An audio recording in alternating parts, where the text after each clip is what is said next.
Welcome back, everyone, to another deep dive. You know how it is. Yeah. Today, we're going to try to help you understand systems thinking. We're using Donella Meadows' book, Thinking in Systems, as our guide. Have you ever felt like you're trying to solve problems in a world Yeah. that's just a complete tangle of interconnected I saw stuff, this. and you're just lost in it? Yeah. There. Systems thinking is kind of like having X-ray vision. Okay. See those connections. It's about understanding how things really work, not just how they appear on the surface. I like that a lot. So we're not just looking at the events. We're trying to see the deeper structure underneath. Right. It's kind of funny because often we're told to break things down into smaller parts to understand them. Right. But systems thinking says, hold on, sometimes the whole is way more powerful than just the sum of its parts. Right. Yeah. So to really grasp these really complex situations, we need to learn how to zoom out and see the bigger picture. So how do we start seeing that bigger picture? Where do we even begin? Well, Meadows, she gives us a great starting point by defining what a system actually is. It's a set of elements that are interconnected. And they're organized to achieve something. So think about like your team at work. My team. So we've got designers, engineers, marketers. Yeah, you have all these different people with their own unique skills and talents. Right. But they're all connected and working together to achieve some common goal. Yes. Like launching a new product. Right. Or, whatever it is your team does. That's a system. That's a system. And the system itself, your team, is capable of doing things that none of those individuals could do alone. Right. One engineer can't create the entire product. Exactly. It takes the combined effort. The communication, the synergy. The synergy, the whole team working together. Right. That's why understanding the structure of a system is so crucial. It's not just about the individual pieces, but how they connect and interact with each other. So we've got the basic idea of a system, but where do we go from there? How do we actually start to think in systems? Meadows introduces two really important concepts. Stocks and flows. And flows. Yeah, and it might sound complicated. Yeah. But it's actually pretty intuitive. She uses this brilliant analogy. The bathtub. Oh, the bathtub. Yeah. Okay, I'm intrigued. So imagine you're trying to relax in a bath. Ooh, relaxing. I like where this is going. So you've got the bathtub, which is our system. The stock is the amount of water. In the tub, the flows are the water flowing in from the faucet and out through the drain. Simple, right? Yeah, I can picture it. But here's where it gets really interesting. Bathtubs don't fill or empty instantly. And neither do systems. Stocks act as delays, buffers, sources of momentum. In a system, think about your to-do list. My to-do list. At work, that's a stock. My never-ending to-do list, yes, definitely a stock. The rate at which you complete tasks and add new ones, those are the flows. See, well, you can't just work harder. To shrink that list overnight, you've got to manage both the inflow and the outflow to really become more productive. Wow, that's a really great way to look at it. It explains why I can feel like I'm working all the time, but my list never seems to get shorter. Exactly. And understanding those flows is crucial. But there's another piece to the puzzle here. Feedback loops. Feedback loops. Yeah. These are the mechanisms that drive how a system behaves over time. And this is where it gets really interesting because they can help explain why some problems seem to solve themselves while others just keep getting worse. Feedback loops. Okay, I'm intrigued. Tell me more. Feedback loops. Lay it on me. What are they and how do they work? Think of feedback loops as the engine of system dynamics. They're how actions within a system create information that circles back around and influences future actions.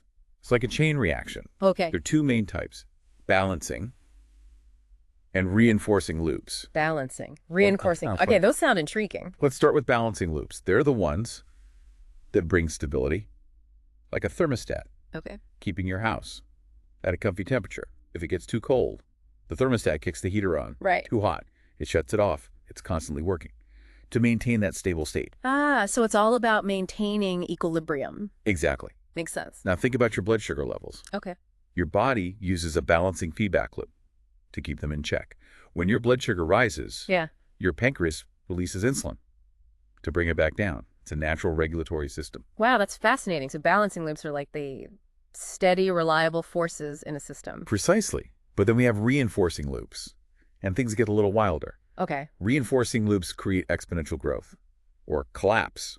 Imagine a snowball rolling downhill. Okay, I've got a good visual. As it rolls, it picks up more snow, growing bigger and faster.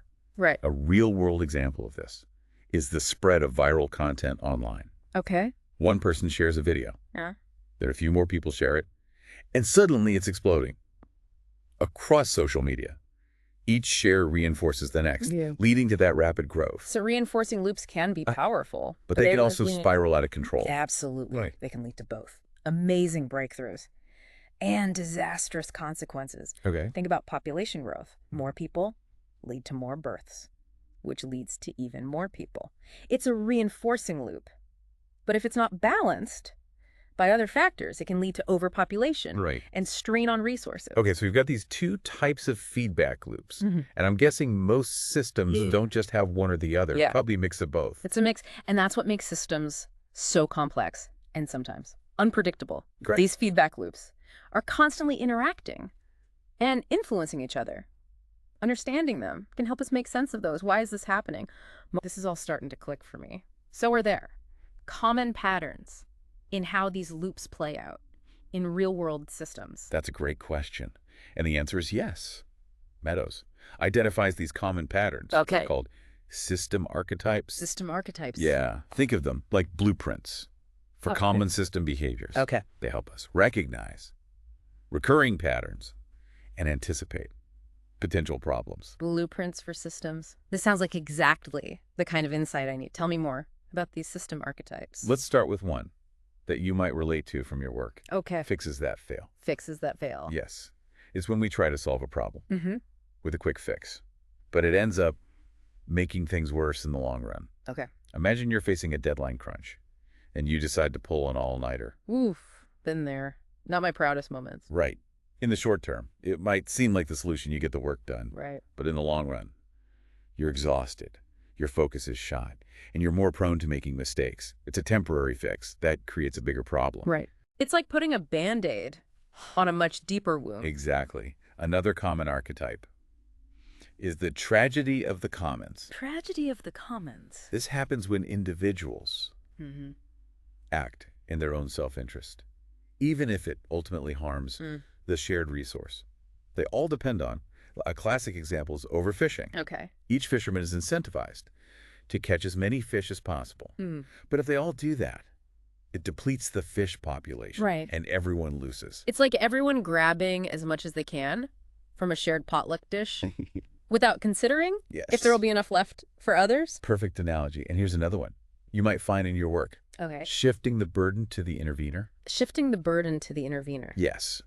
It's relying too heavily on external solutions instead of addressing the root cause of the problem. It's like constantly putting out fires instead of figuring out what's causing them. So maybe like relying too much on quick hires or contractors to meet deadlines instead of addressing underlying workflow issues would be an example of that. And this leads to a crucial point. It's not enough to just look at the individual pieces of a system. We have to understand the interactions, the feedback loops, and the bigger picture to make truly informed decisions. Okay, so systems are complex, interconnected, and often surprising. But I'm starting to see how understanding these patterns can help us make better decisions. Yeah. Right? It's like having a cheat sheet for predicting how things might unfold. You got it. There's one more piece of the puzzle that can really empower us. Leverage points. Leverage points. Okay, that sounds incredibly useful. I'm definitely ready to hear about that. Yeah. Leverage points. These are the spots where we can really make a difference, right? Think of them as a toolbox for change makers. A toolbox for change makers. I like it. Meadows, she outlines a hierarchy of leverage points from least to most effective. Okay. It's like a guide to where we can best focus our energy for maximum impact. Okay, so where do we start in this toolbox? What are the less effective leverage points? Well, at the bottom of the list are numbers and parameters. Numbers and parameters. Yeah, these are things like taxes, subsidies, or standards they can tweak. A system's behavior, but often have limited impact because they don't change the underlying structure. So it's like adjusting the knobs on a stereo. You can make it louder or softer. But you're not changing the song that's playing. Perfect analogy. Now, a step up from that are buffers. Fluffers. The size of stabilizing stocks. Remember our bathtub? Oh, yeah, the bathtub. A bigger tub? Yeah. Can absorb more water before overflowing. Right. Okay. Increasing the size of a buffer. Yeah. Can make a system more resilient. So if a company wants to weather economic storms, having a healthy cash reserve. Exactly. Would be a good buffer. Okay. Now, moving up the ladder, we have the structure of a system itself. The structure. This is a more powerful leverage point, but it's harder to change once it's in place.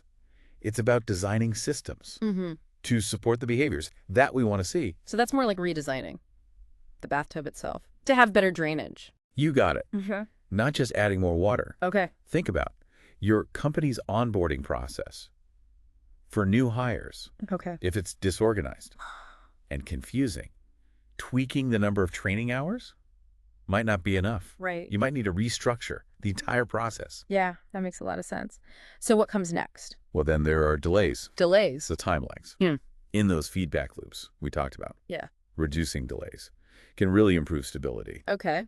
Think about communication bottlenecks in a project. The longer it takes for information to flow, the more likely it is that problems will crop up. So streamlining communication and decision-making processes could be a high leverage action. Exactly. Now we start moving into some even more powerful areas. Strengthening balancing feedback loops can increase a system's resilience. So how do we do that? Think about your team's culture. Okay. If there are strong feedback mechanisms where people feel comfortable speaking up and raising concerns, you're more likely to catch problems.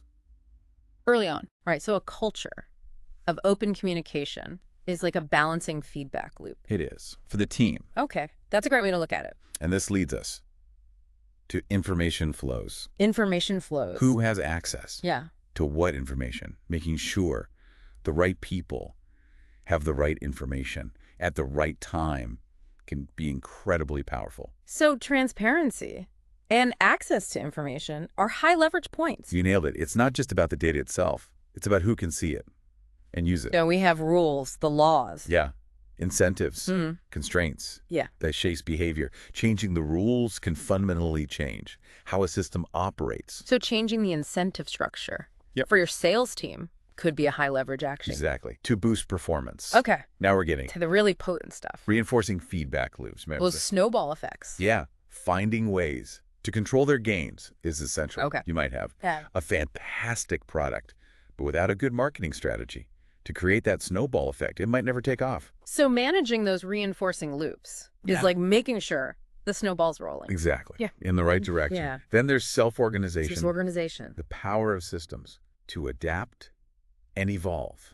Think of a thriving ecosystem. Okay. It's constantly adjusting to changes, creating new connections, and finding new ways to thrive. So fostering a culture of innovation and experimentation within a company. Precisely. Would tap into that self-organization principle. And now we get to the ultimate leverage point, the goals. The goals of the system itself, changing the goals, can fundamentally transform everything. So if a company shifts its focus from just maximizing profit to create a positive social impact, that would be a huge leverage point. Absolutely. And finally, we reach the most powerful yet most challenging leverage point. Okay, let's hear it. Paradigms. Paradigms. These are the underlying mental models that shape our perceptions and actions. So we're talking about those deep-seated beliefs. Yeah, and assumptions that influence how we see the world. Those sound tough to change. They are. But if we want to see truly transformative change, we need to shift those paradigms. It's about questioning assumptions, reframing problems, and seeing the world in a new light. Okay, so we've got this amazing toolbox of leverage points, but where do we go from here? How do we actually put all this into practice? That's where Meadows' wisdom really shines. Okay. She reminds us that it's not enough to just understand systems. We need to learn how to live in a world of systems. That sounds like a pretty big task. Any advice on how we can even begin to do that? Meadows offers some incredibly helpful guidelines. Okay, lay on me. First, honor information. Honor information. Strive for Ledger. clear, accurate, and timely communication. Think about it. Those communication bottlenecks. we discussed. Right. Clear communication can be a powerful lever. What else? Like what else? Don't erode goals. Don't erode goals. Maintain high standards and aim for improvement, even when it's tough. Don't settle for quick fixes that undermine long-term goals. So keep your eye on the bigger picture. And don't let short-term pressures compromise your values. Yeah. Exactly. Pay attention to quality. Pay attention to quality. Don't let the pursuit of growth or efficiency come at the expense of what truly matters. Sometimes slowing down and focusing on doing things well is the most effective path forward. So quality over quantity, even in a fast-paced world. I like it. What else? That looks Locate responsibility. Locate responsibility I'm a T systems. that provide direct feedback to decision makers so they can see the impact of their choices. So it's about accountability and making sure decisions are made with awareness of their consequences. Precisely. And perhaps, most importantly, stay humble. Stay humble. Stay a learner. Stay a learner. Embrace uncertainty. Experiment. And be willing to adapt as you learn more. Systems are complex and will never have all the answers. So it's a journey of continuous learning and adaptation. Exactly. No room for rigid thinking. In a world of systems, Okay. expand your time horizon. Expand your time horizon. Consider the long-term consequences of actions. Don't get fixated on short-term gains. Think about the legacy you want to leave. So play the long game and consider the ripple effects of our decisions. Makes sense. Finally, defy the disciplines. Defy the Think systemically. Integrate knowledge from different fields. The most interesting solutions often come from connecting the dots between seemingly unrelated areas. So be curious, be a lifelong learner, and don't be afraid to break down those silos between different areas of knowledge. That's a great way to wrap things up. It is. We've covered a lot of ground today. We have. Hopefully you're leaving with a new appreciation for the power of systems thinking and how it can help you understand and navigate your world. That's wonderful to hear. This has been an incredible deep dive. It's really opened my eyes to new ways of looking at problems and finding solutions. I feel like I have a whole new set of tools to tackle challenges in a more effective way. And remember, systems thinking is a journey, not a destination. Keep exploring, keep asking questions, and keep learning. Absolutely. To our listener, thanks for joining us on this deep dive into thinking in systems. We hope this has sparked some new ideas and insights for you. Remember, you can find more resources on our website to continue your systems thinking journey. Until next time, keep learning and keep thinking in systems of